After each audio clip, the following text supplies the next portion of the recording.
Hi guys, as the queues at Dover began to clear on Sunday night and Monday morning, Yvette Cooper, the Shadow Home Secretary, appeared on Kay Burley's show to discuss a number of issues.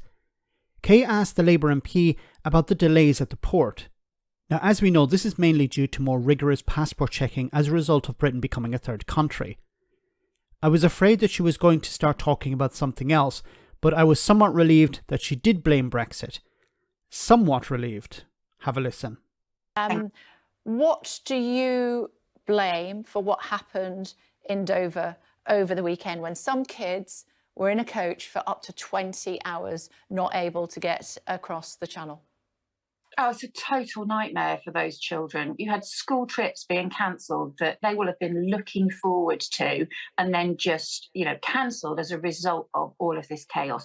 Look, clearly there are additional passport checks and things as a result of Brexit. That's obviously factually the case. But our approach has been to say we need to make Brexit work. And that means doing proper planning and having proper systems in place. And it's just incomprehensible that the Home Secretary, the Transport Secretary failed to work with the Port of Dover, with the French authorities to have proper planning in place for coach parties, because that's what it comes down to, is the arrangements for coach parties. They ought to be able to get a grip and work together, but we need some leadership, again, from the Home Secretary, rather than her just blaming everyone else, which sadly is something that the Conservative ministers keep doing.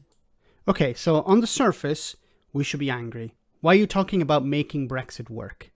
You can't make Brexit work.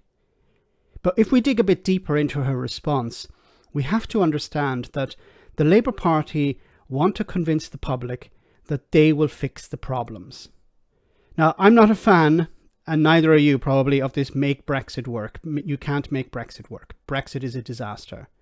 But and this I think is part of the problem with the media, is the media want to create a narrative where the Tories are against the Labour Party are against the Tories. And it's not about holding government to account, it's actually just political.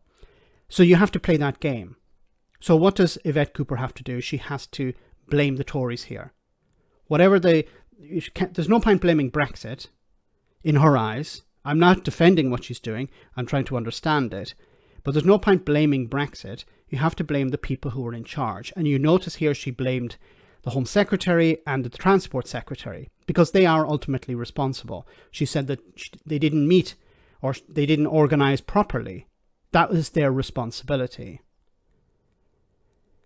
So I think, it's frustrating when you hear members of the Labour Party, not really talk about Brexit, not really blame Brexit. We understand the problem is Brexit. Yvette Cooper understands the problem is Brexit. But in a sense, she has to point the finger at someone, and that is someone political, the Tory party, the government ministers, secretaries of state, so that she creates a narrative, an idea in people's mind that the problem is the Home Secretary, the problem is the Transport Secretary, the problem is the government, not so much Brexit. Yes, the reality is Brexit is the problem. But as we're getting close to an election, probably next year, there's no point saying Brexit is the problem. You have to say the Tories are the problem. There is this level of dishonesty, for a better choice of words, when it comes to politics. And I think we're going to see more of that. Less blaming of Brexit, more blaming of the Conservative Party and the Tory government. Let me know in the comment section, guys, what you think about all of this. As always, your comments are greatly appreciated.